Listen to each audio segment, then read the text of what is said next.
Is up, everybody? Thank you so much for being here. How you doing, Josh? I'm good. How are you, my friend? I feel like it's been forever since I saw you. I know it's been so long. I'm glad we get to catch up here. For folks who don't know, Josh is working overtime today. First we did an episode of the Sidebar, which we recorded this morning. Then Josh covered his first live. Congratulations, first live Thank you doing very much. the Karen Reed hearing, and now we're doing this. I didn't realize when I asked you about this that you were covering that Karen Reed Oh, no worries. hearing. I'm glad to do it. And thank Uh, you for coming on. For everybody, just to do a quick plug, check out next Tuesday on True Crime News, the Sidebar.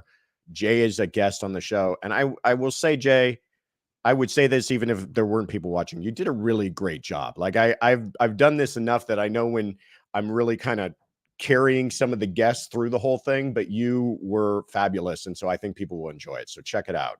Thank you. That makes me feel better. This way tonight, before I go to bed, when I'm thinking about like the dumb things that I say, that I'll feel better that you said that. Because that's, I don't know about you, Josh, but like when I do stuff like that, I've only been on a couple podcasts, but I'm like, oh, that was so stupid what I just said. I can't Oh, believe I not just at said. all. Believe me. I've had guests on there who are like, I'm like, oh, this person's going to be great. They've been a seasoned defense attorney for 20 something years, and you get him on and it's like pulling teeth to get a conversation out of them. So I enjoyed it. I think All right, everybody good. will enjoy it. I did too. So if you guys haven't subscribed to Josh's channel, please do it now.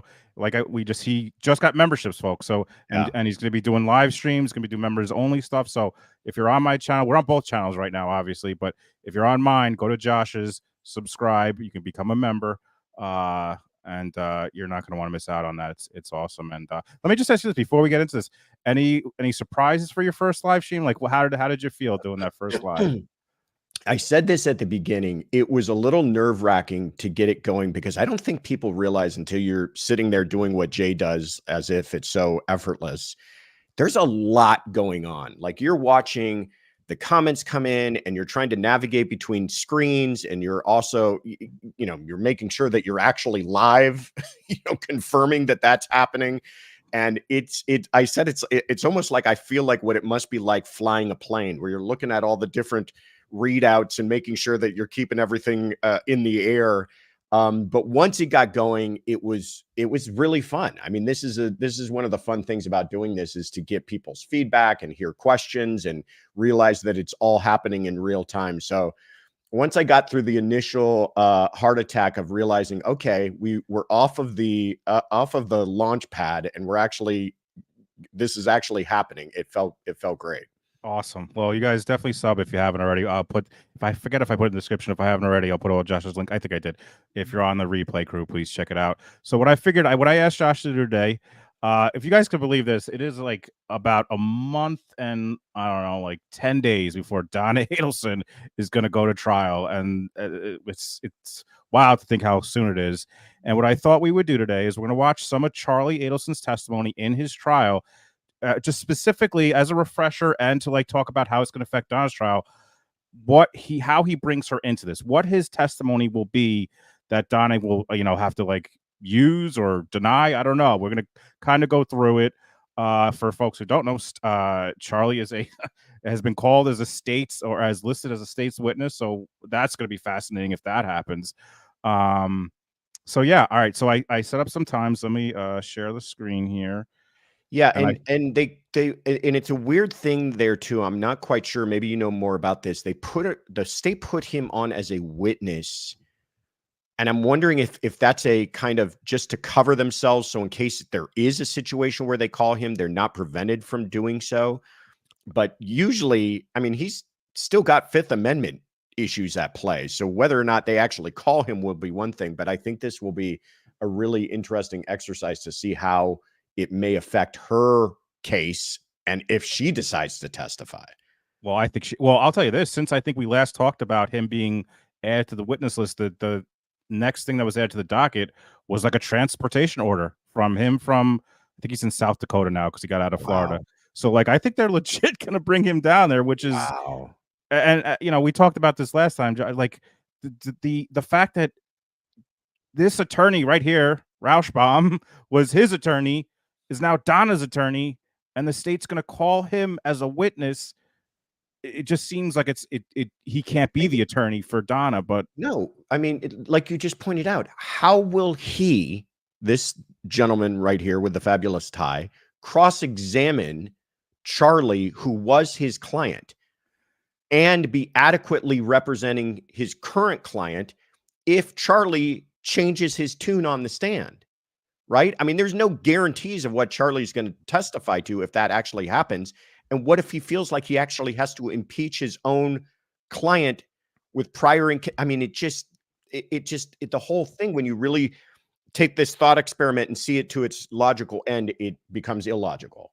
It really does. So we'll keep when that trial happens, we're going to cover it and we'll see that how that goes. So for this testimony, the first timestamp I did, this is the initial call. We're going to go over the initial call Donna makes to Charlie. He's going to describe after she finds out about Dan Markel being shot. So that's where we're going to start here with this testimony.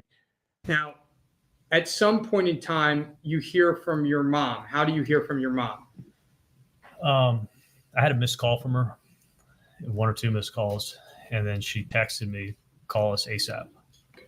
And why did you miss? Why did you miss the calls? What were you doing? I was in surgery. Okay. After she texted you, call her ASAP. What did you do? I stopped what I was doing. I could see the text messages on the phone as they come in, so I knew it was important. I stopped what I was doing, and I called her right back. When you called her back, what did she tell you? She told me that Wendy had just called her and that Dan had been shot and that it was serious and that her and my dad are going to be going up to Tallahassee to be with her. How did you react? I was shocked. I said, is he okay? Is he going to be okay? Are the boys okay? Or Wendy's okay? Like what happened? And what did your mom tell you? She said she didn't know any details, that it was really serious, and that Wendy's with the police right now and they're questioning her. So let me just pause it right there for folks who don't know. We've seen the call Wendy makes when she's in the police interview. She calls her mom, she calls Donna, and then one of the things she says, Josh, I don't know if you know this, she says after she talks to her mom, she goes to the not the officer, there's the advocate. She talks to the advocate.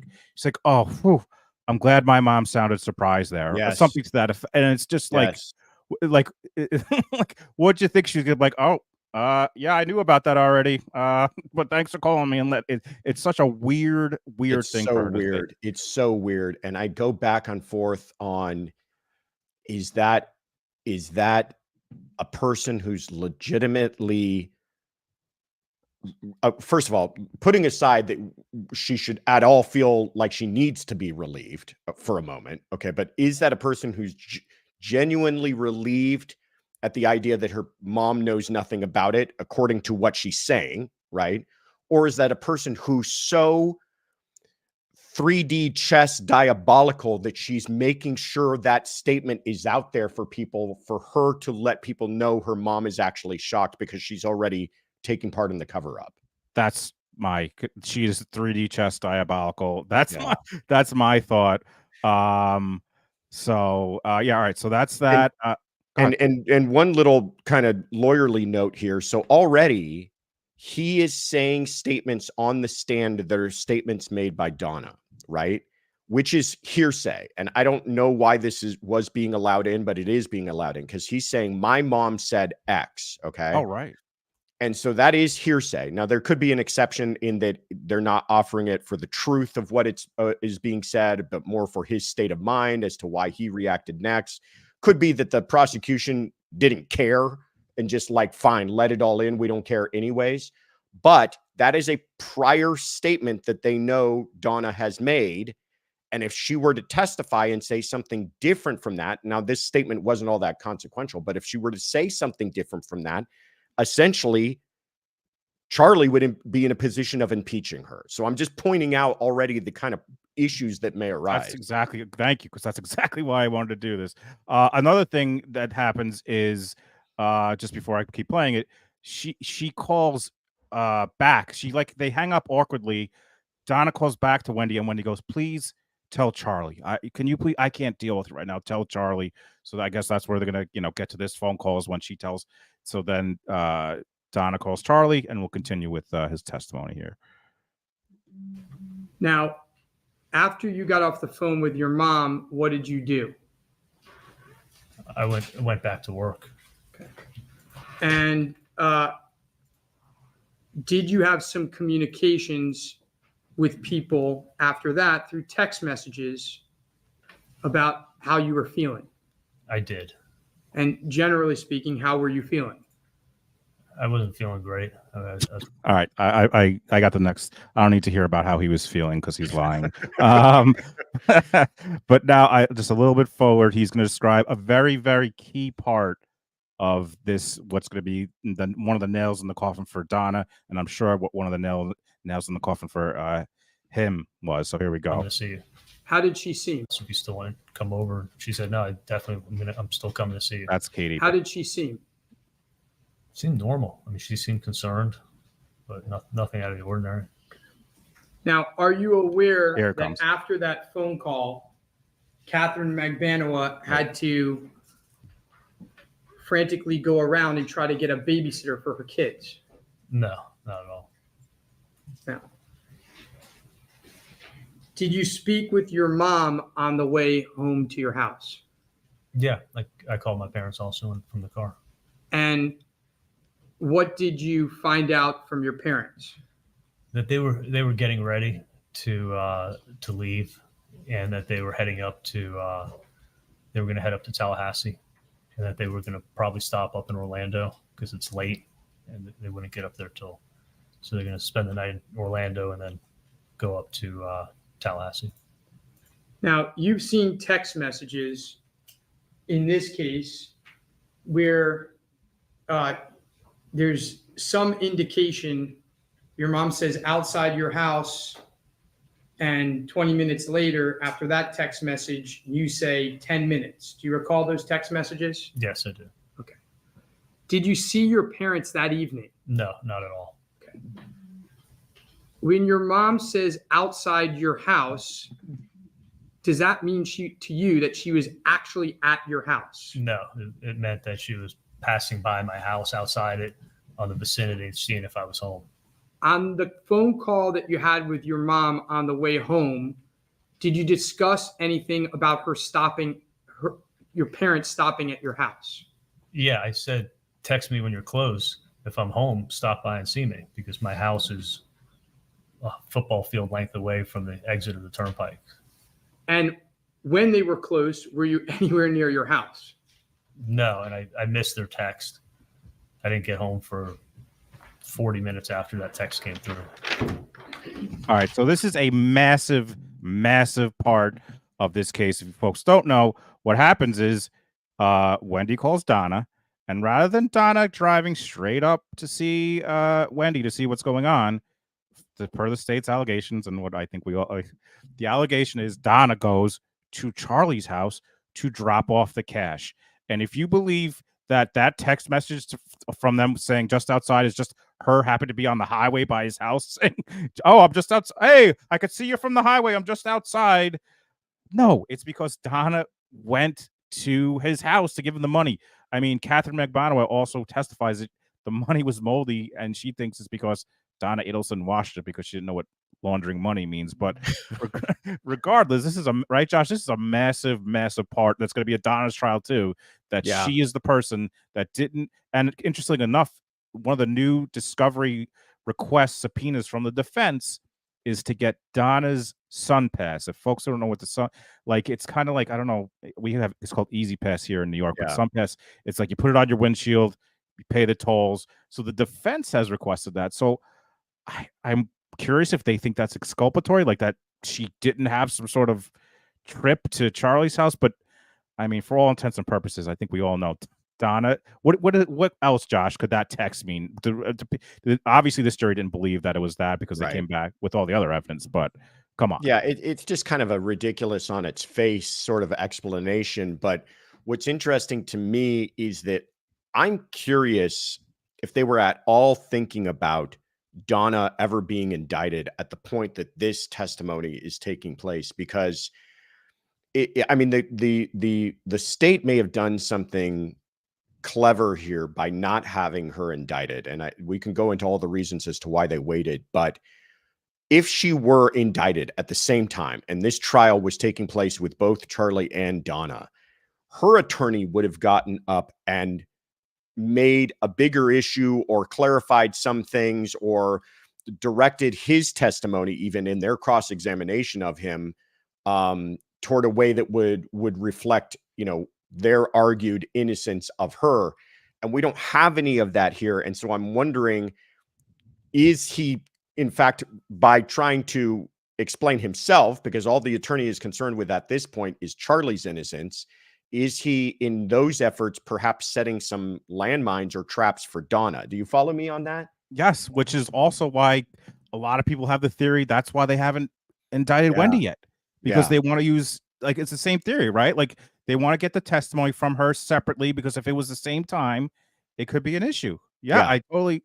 So this is another reason I'm glad we're doing this, that you could point that makes a lot of sense. Yeah, there may have been objections from Donna's attorney during some of this, because the state, I agree with you. The state feels like this is all, horseshit anyway. So they're probably letting a lot of it happen. But if there was an attorney for Donna present at the time that he was testifying, you might not have seen this testimony coming out the same way. Right. It's very interesting. All right. So now we're going to go a little bit ahead, and we're going to go, Charlie's going to explain the extortion plot for folks who don't know what the alternate theory to them hiring a hitman. This is going to be the extortion plot. So we can all listen to this. What she just arrived? When she arrived to my house, by the way, this is Katie Magbanawa he's referring to, not Donna. Came in through the garage, entered into the kitchen from the side door like she always does, and she just looked panicked and upset. I mean, she walked straight in and gives me this big tight hug and asked me, like, "Are you okay?" And I said, "Yeah, just a horrible day." But she looked more upset than I've ever seen her. And I'm like, "Are you okay?" She's like, "No, I'm not." I'm like, "What's wrong?" She's like, "Just come sit down. I need to talk to you." Where did you go? We walked into the living room. And what happened when you got to the living room? We sat down on the couch, and she started to talk to me. And she said, "Listen, this is all my fault, but I had no idea anything was going to happen, but this is totally my fault. I spoke in too much detail about your family's personal problems, about your sister, Dan Markel, and the $1 million offer." What did you say? I'm like, "What are you talking about?" And she's like, "My friend killed Dan, and he wants to be paid $350,000. How did you react? I was like, "What did you just say?" And she's like, "My friend killed Dan, and he wants you to pay $350,000. What happened next? I stood up and I started cursing it. I'm like, "What the fuck? Are you kidding me?" And she's like, "No." I'm like, Who did this? Who's your friend that did this?" And she's like, "I don't want to say. I can't say." And I said, Who was it? And she just kept saying, "I'm not going to tell you." And I was like, was it Sigfredo? And she's like, "No, I'm not telling you." And I just walked in my bedroom and sat down on the edge of my bed.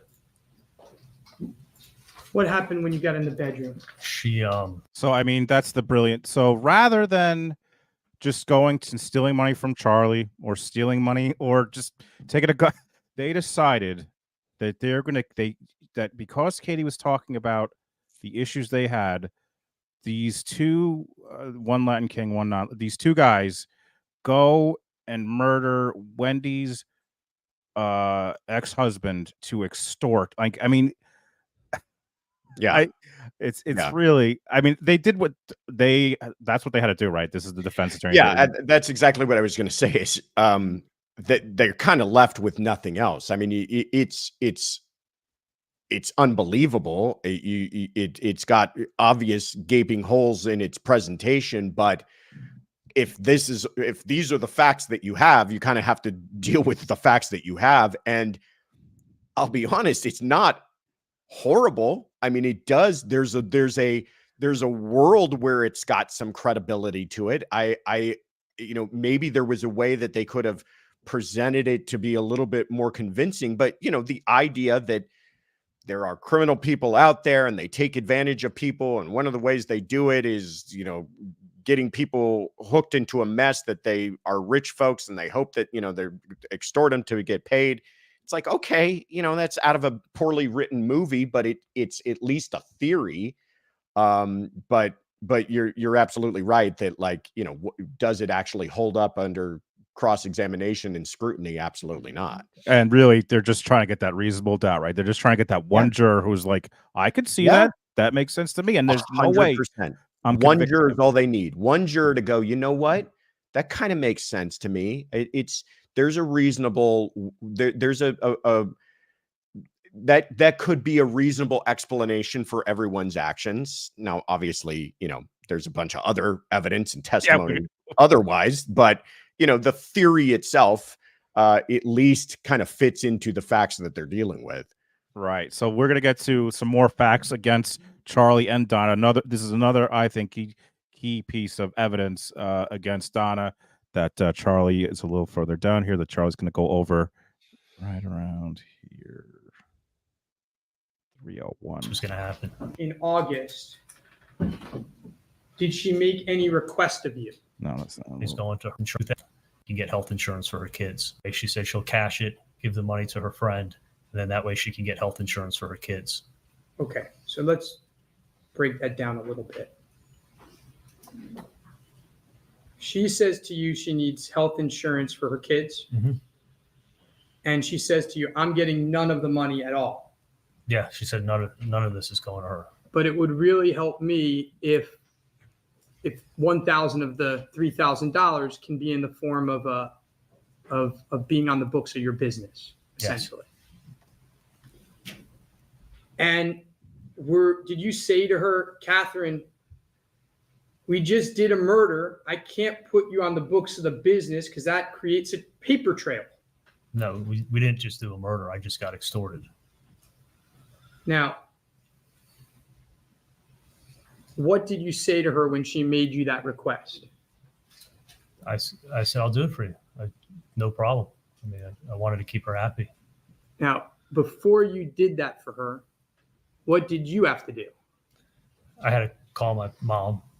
All right, so this is where he introduces Donna to the extortion plot. Because she does the books at the office. I don't even have the checkbook. And I called her up and I said, I want to put Katie on payroll at the office for $1,000 a month. When you called your mom, what did she say to you? She said, was Katie going to be coming into the office? Is she going to start working for us? And I said, no, she's not. And then she's like, well, what's Katie going to be doing? And I go, oh, she's just going to be helping me out with some stuff and different things. It's a long story. And I think my mom was someplace when I was talking to her on her cell phone because she didn't question me much after that. Did you make any special requests to your mom about how the checks would be made? Yes, I did. What was your request to your mom? I said, put them as like, give me like 4 or 5 checks at a time because I just want to hand them to her like that. So I said, write me a bundle of checks at a time. Why did you want your mom to give you a bundle of checks at a time? Because I only planned on seeing her one time a month, and that was to make the extortion payment. So I figured if I gave her 4 or 5 checks each time, that's all I planned on seeing her. Now, sometimes did you give her less than 4 or 5 checks at a time? Not that I can recall. Okay. Now, did there come a time when you went to go pick up the checks from your mom? Yes. And where did you go to pick up the checks? I went to my parents' apartment.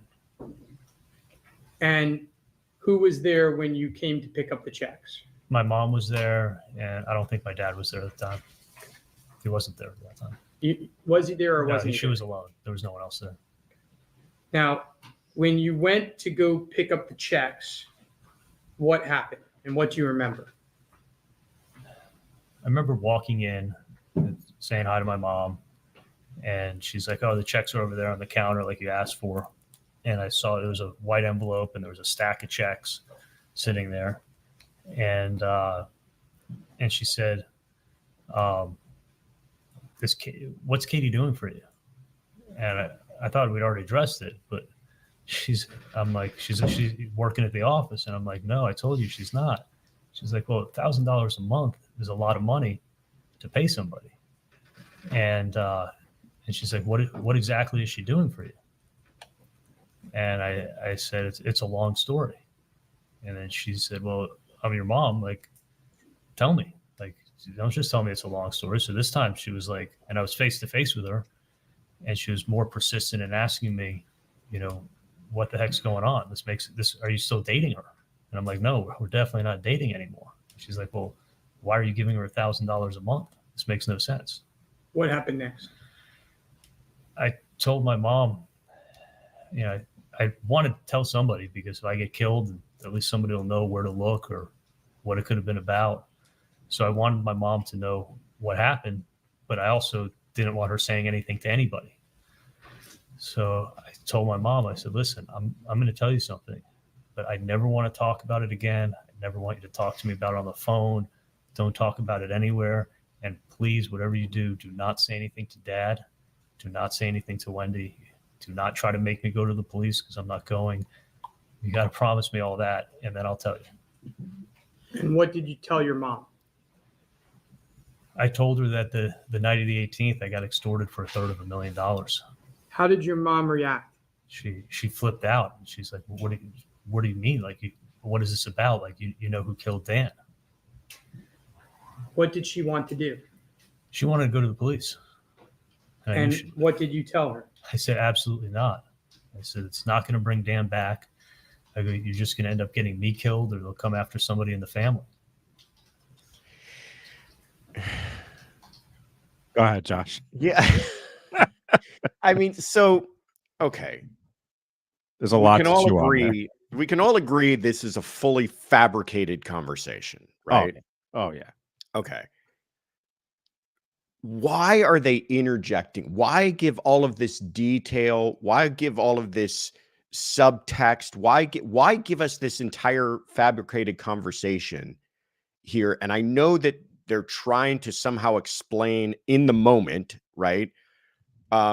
His actions and why he behaved he did, but it seems like they're really getting a little too cute by adding in this back and forth between him and mom, and this like subplot of the drama between him and mom as to why, mom's concern and what it right. I mean, it seems like well, it's almost a far more straightforward thing would have been, I told my mom to create some checks, and mom said, "Oh, what's it for?" And I said, "It's for Katie.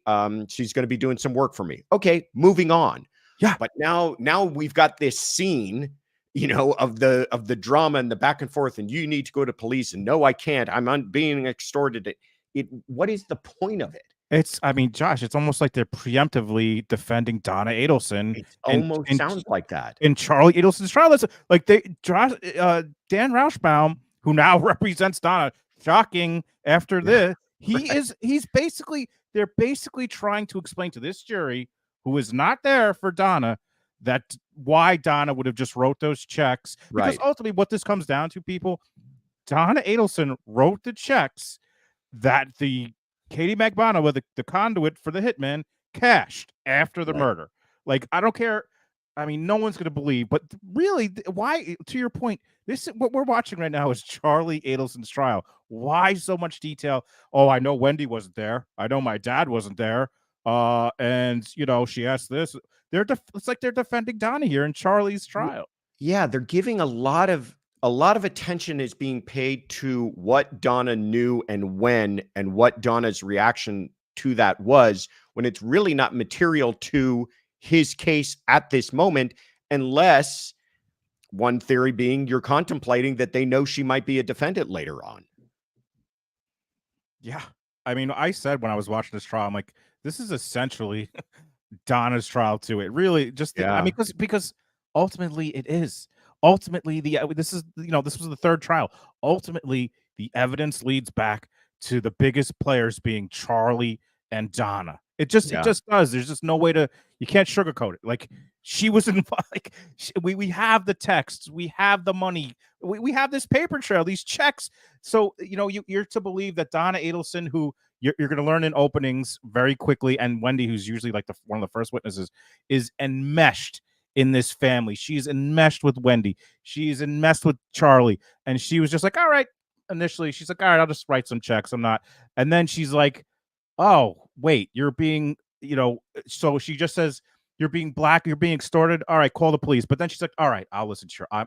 I'm not like, I try to say, I know a lot of us who cover this case and follow this case, we kind of are used to it, but like, I try to think to it from a jury person who should not have any idea what's going on, thinking of, and what we all should do probably as a juror. What would I do? What would my mom do? What would my grandma do? Like, wouldn't they be like, these people killed Wendy's ex-husband, that you have now moved down closer to us. You have, our grandkids are there. The FBI has witness protection. We'll figure something out here. Nope. Then she's just like, nope, it's okay. All right, I'll write you these checks. And like, what does anyone think that's? I mean, like that's what they're trying to say here, right? Yeah. Like, I mean, lying 101 is don't give more details than you need to. And they're adding in a lot of extra details here that don't seem entirely necessary to the overall lie that they're trying to tell. And it makes you wonder, where is that all coming from? Well, if this testimony rehearsal before he testified was taking place with Donna present or with Donna somehow involved, then it makes a little bit more sense. Right, exactly. All right, we're almost halfway through this live, folks. Please, if you're on my channel, go over to Josh's channel and subscribe. If you're not, again, he has memberships now. You're going to want to check that out as well. Courtroom CR Confidential. I'll share the link here. So what I want to go, I'm just going to keep playing this because I forget if there's more to this, but then we're going to go to the bump because who doesn't want to see the bump again? But I forget if there's a little more testimony here that brings her in, because really the bump is probably the most damning part of the evidence that there's out. What was agreed upon between you and your mom that evening? That she was never going to say anything to anybody. How about to your dad? That not my dad, not my sister. Why were you so persistent with your mom that she couldn't tell your dad or your sister? Because I thought they'd go to the police. I didn't think there'd be any way to stop them. These people told me that. I mean, I was told the night of the extortion, you got 48 hours to pay up or you're going to get killed. These people were not messing around. Now, your mom gives you the checks, the first set of checks. Yes. That day. Yes. And do you remember what month that was? That was in September. After she gave you those checks, would you periodically have to meet with your mom and get more checks? Yeah, but not. I didn't even realize the staff got paid bi-weekly, so they got their checks every 2 weeks. So when I'd asked her for 4 or 5 checks, I was thinking like that would be good for the month. I didn't realize that was going to be like, 8-10 weeks. Did your mom bring this subject up again? She would ask me, "Are you okay?"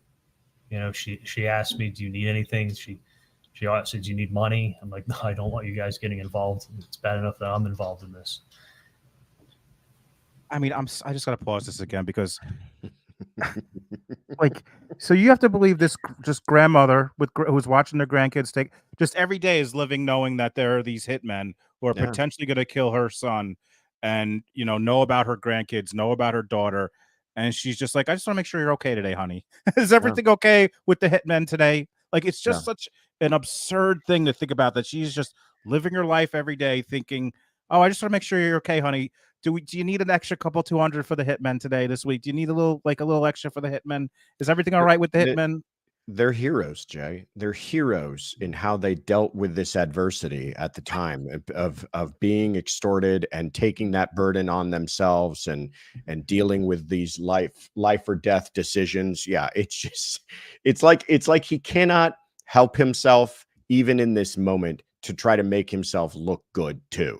Absolutely. Such a good point. It's such For the next 20 months, what did you do with regards to money and Catherine Magbanua? All right, so now we're gonna go to the bump. That was about most on there. So let's go. A. Please proceed. And but you're aware of something called the bump, correct? Yes, I am.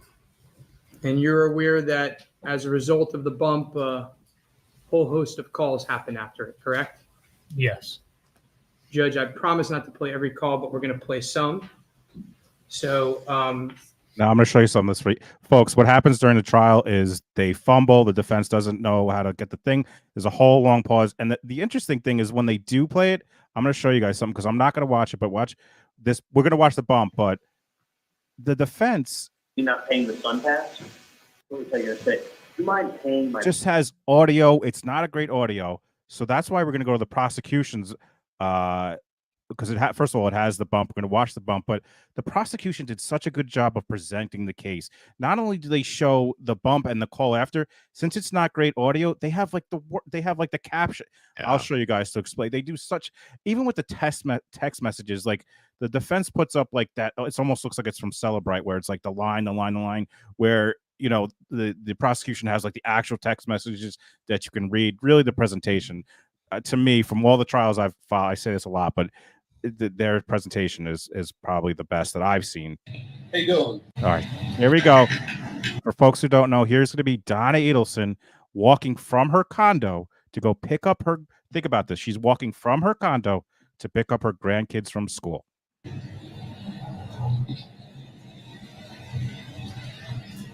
Excuse me, Mrs. Adelson? How you going? Just want to give you this. Listen. No, don't be scared. Listen. The nicest Latin King man to ever approach anyone. You know that your family has been taking care of Katie and her friend Hugo for quite some time after your problem up north has been resolved. And I want to let you know that my brother, he's incarcerated. He helped your family with this problem you guys had up north. And we want to make sure that he's going through some rough times. We want to make sure that you take care of what he's going through, the way you're taking care of Katie and Tuba. Well, this will explain it. Thank you.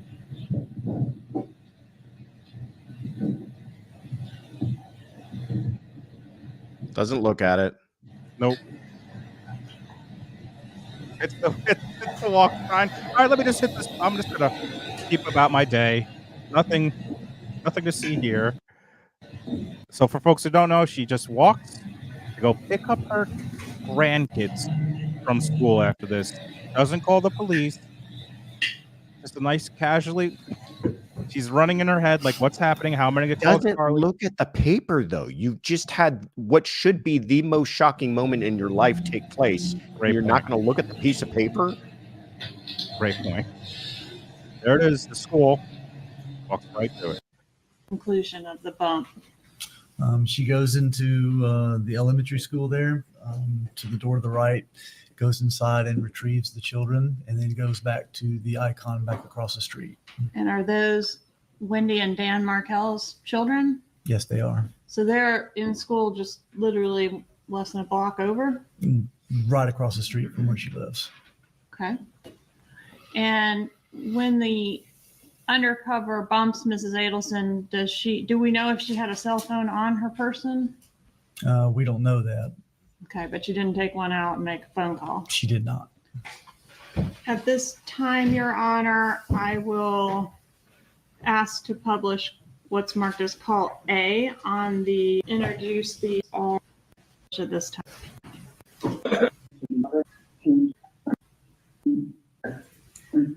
Did someone write a letter to you or something? I've got some paperwork. Being delivered to me. You're being sued? No, that's what I thought it was, but I'm gonna need to talk to you. Okay. Okay, so, I'm gonna give you, I'll have to figure out something. You can tell us wherever you are. Well, I'm in Mitch Klein's office. I'm in Park Boulevard. Okay. So I'm right now in Thailand, Chile, and I'll be at his office in the afternoon. Okay. So the boys have finished their piano lesson around 4-ish, and I got the track of it, and then they take a ride with them up there. Does Dad know about this? The dad's at work today, fortunately. What's, IRS? You know, those IRS people, they kind of bother you sometimes, but, you know, fortunately not now. Okay. So I will talk to you, I'll give you a heads up if I'm gonna drive up that way. Alright. Okay? And, Does Wendy know that? Is it involved No, Wendy? no. So let me just talk to you later, and, What is it? Is there this help okay? Yeah. Alright. Does it involve me or other people? well, probably both of them, What's that? probably the two of them. So you probably have a general idea what I'm talking about. Alright. So let's just find some time to talk to each other and take the boys for a ride, okay? You're gonna take the boys up there? Well, then he doesn't come home. Maybe you can get here till about 7 when Dad gets here. So it's ordered to be talking to me today. Today or tomorrow, I mean, it's important. Alright. I know what to do. Well, I'll be up at Mitch Klein's office. You wanna come up? Oh, yeah, so really late. I'm just concerned that I would have to get up there and get back in time for Wendy to get them. Sometimes she gets out a little earlier with more people coming in out here. Can I ask you a question? Who's the paperwork time from? I see them, that's great. I was, something that came hand to me as I exited the building today. And is it anonymous or? Oh, no, not anonymous. Not anonymous. I just don't want to discuss it over the phone. Right, whatever it is. It's silly, but, if you want. I wouldn't bother you, trust me. Yeah, no. Do you want me to come down to see you tomorrow? I have to get the day off. Yes, that would be wonderful. Dad actually starts later tomorrow. You know, he goes in at 1 o'clock. We both work out at the gym from 9:30 to 10:30. So But whatever it is, I'll take a look at the paperwork. Yeah. I hope it's not the IRS, but I I just will, would like you to review it and give me some input as to what your thoughts are. all right. Okay? So come down tomorrow. Dad leaves at 12, so anytime after 12 would be good. 12 tomorrow. Yeah, he leaves at 12. So, Josh, what do you think about that phone call from Donna Adelson, who was just in her mind, she has a Latin King member just came up to her, handed her this piece of paper, and she says, and Charlie doesn't understand. Charlie hasn't figured it out yet. This is the first call he's getting, and he's like, "Well, what is it?" And she's like, "You probably have an idea. Probably. Well, what does that have to do with? Probably the both of us." Yeah. I mean, Yeah. Yeah. I mean, none of it is how any of us would react under those circumstances. Jurors are constantly playing the game of how would I react, right? Because they want to know a lot of this has to do with consciousness of guilt type evidence, and they want to know how would they behave in that situation. And no innocent person would be behaving, saying the things. By the way, I don't want to talk about this over the phone. I don't think those words have left my lips ever in a situation where I had nothing to hide, right? Right. Like, this is just, it's incredibly powerful for all of the things that kind of aren't being said, right? It's all of the behaviors and it's exactly the behavior of a person who's in way deeper than they are letting on. And certainly not the behavior of a person who's caught up in a horrific situation as if they're trying to portray it right now. I mean, where's the hysterics? Where's the, this has gone too far, Charlie? Charlie, I'm sorry you said you didn't want to go to the police, but we've got to get the FBI involved. Our lives are in danger. Other people's lives are in danger. We can't handle this ourselves anymore. They are just cool cucumber operators. Such a great point. Charlie, I was outside the grandkids. Yeah. I was going to Charlie, I can't do this anymore. I can't do it. They know where I live. They know where the kids are. They know this is too much. Yeah. Right. They could just grab the kids and extort us for more money. I mean, so I think I'm going to get to where Charlie just, because I'm going to just speak for the company.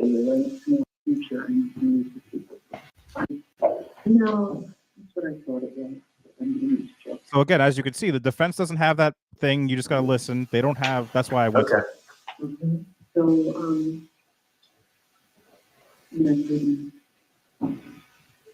I have to figure out something. Control wherever you are. Well, I'm in Mitch Klein's office. All right, so we heard that. I want to get to when Rauschbaum starts asking about it.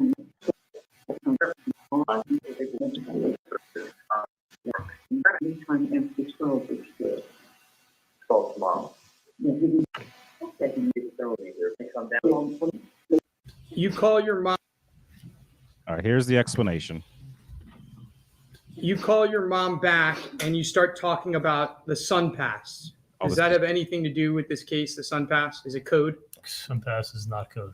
Why do you mention the Sun Pass? Because a couple weeks earlier, my Sun Pass had gotten stolen out of the car from a valet. I didn't realize it. My parents were getting all these bills, so they make a big deal about little things sometimes. So whatever they make a big deal about little things, but not the biggest thing that have ever happened in their life. I thought she was like a small issue, like the Sun Pass thing. They like and to you then start talking about. But not the extortion by Latin King members. Yeah, the Sun Pass was a big. You don't understand. It was a big deal to them. You guys don't understand. The Latin King, not so much. They were cool, but you should have seen her fly off the handle with the Sun Pass. It's so ridiculous. I feel like I missed when he asked him. I want to see. He must have asked him before that call about the call with. Oh yeah, let's see. Chili, eating a bowl of chili. This call happens. I'm at Skyline Chili, eating a bowl of chili. Your mom says that she had some paperwork delivered to her. Do you have any clue what she's talking about? I have no clue what she's talking about. What do you guess? I thought it was the IRS. What else do you guess? Is everyone's health okay? Do you think it has anything to do with either your extortion or Professor Markel's murder at this point in time? No, not at all. Why are you asking so many questions? My mom, I know my mom my whole life. She's talking weird on the phone. She's like, it's like something's obvious. I can tell something's bothering her, but she's beating around the bush. Now, your mom says, you say, does it involve me or other people? And your mom responds, well, probably both of us, probably the two of us. So you probably have a general idea of what I'm talking about. And I want to focus on those statements. Okay. When she says that to you, did you have any clue what she was talking about? No, I think I asked her a few more questions after that.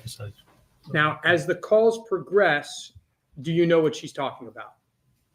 By the time I got to the end of the third call, I knew exactly what she was talking. I felt like I knew pretty much what she was talking about. By that point in time, and I want to go back to this line, does it involve me or other people? Her answer, well, probably both of us, probably the two of us. So you probably have a general idea of what I'm talking about. By the end of figuring out what this was, what did you understand her to be saying here?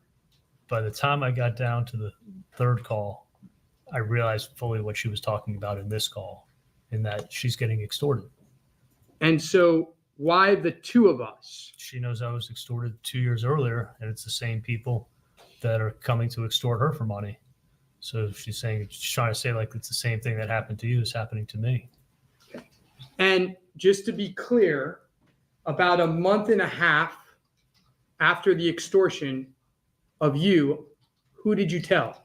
My mom. She's the only person I told. Now, when she says it's probably the both of us, probably the two of us, you understand the state's theory is that this murder conspiracy was, in addition to Katie, Sigfredo, and Luis Rivera, you, your mom, your dad, your sister. Do you understand that? I do now, yeah. She doesn't say probably the four of us, does she? No, she's not. She doesn't say all of us, does she? No. She says the two of us, right? Yeah. Now, the bump, what was the bump? The bump was an extortion from Latin King gang members. Or actually, it was the FBI pretending to be Latin King gang members. Now,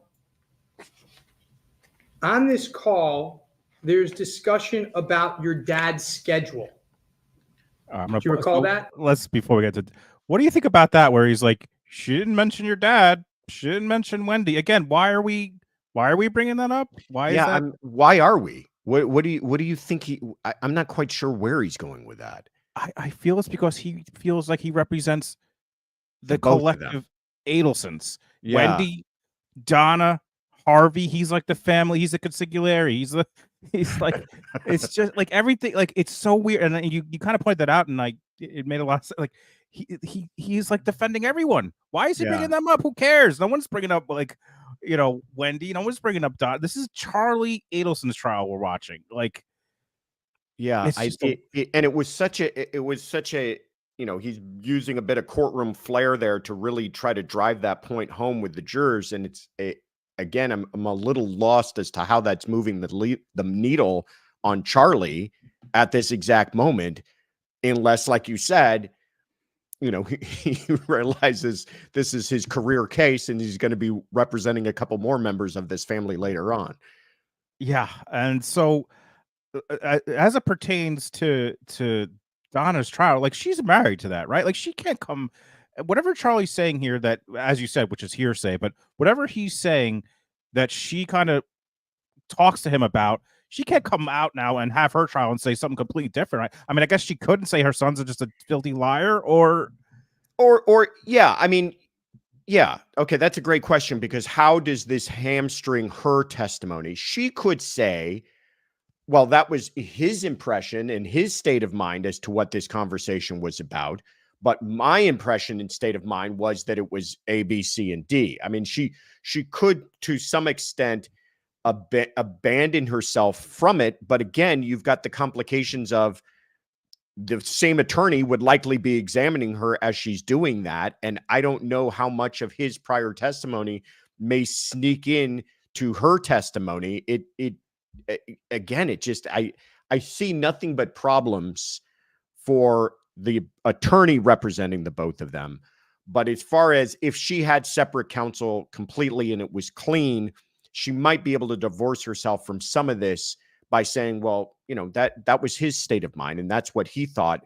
What I thought at the time we were having this conversation was this.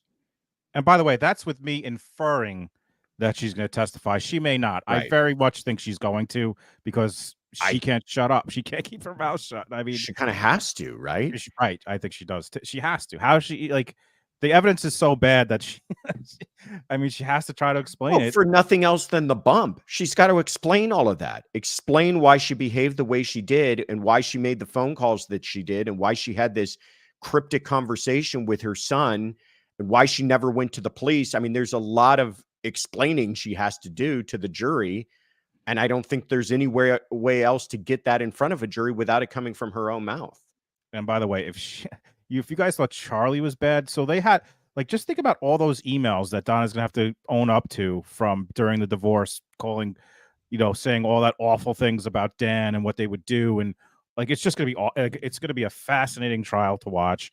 But I'm gonna end it here. I did have some of the prosecutor of Georgia, but maybe we could do that on a separate thing because it's been an hour already, and Josh has been working all day. So we're gonna I got end this little here. ones to put to bed too, folks. Sorry about Right. that, but No, I can thank you I so can hear 'em much. running around upstairs. So And as your wife just put it in the chat before I highlighted it, Josh just did a live or a video on Sarah Boone, another Florida case, another super bananas Florida case. So yeah, Josh covers everything, folks, and I really appreciate him coming on to discuss this case, particularly because I love getting his perspective.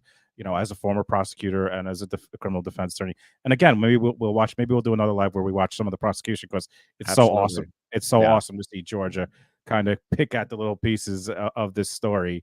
So folks, please make sure you subscribe to. I know we're live on both channels, but if you're on my channel, please go over to Josh's channel and subscribe and check it out. What do you got coming up, Josh? Do you have anything any streams you're doing in the future? Yeah, or we have video? we have an episode out today, like you said. That we do an episode every Friday on Courtroom Confidential. That's kind of a covering of what took place that week, and we try to highlight a couple of cases. This week we highlighted Sarah Boone and Karen Reed, and then on Tuesday we're doing a entire show on Rachel Morin, which was this horrible case, if you remember, out of Maryland. This mother of 5, she went out for a jog, ends up dead, and they can't find her killer for months. And it's the investigation leads to a home invasion in Los Angeles. The FBI even goes down to El Salvador. It's just one of these really remarkable cases. They use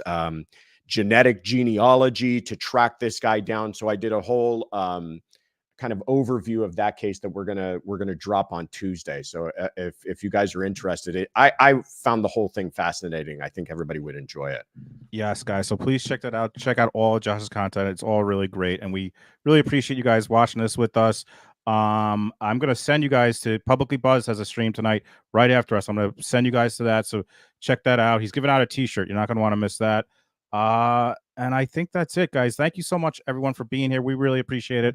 Look out for some future stuff, and we will catch everyone on the next one. Thank you so much, everybody. Thank you, guys.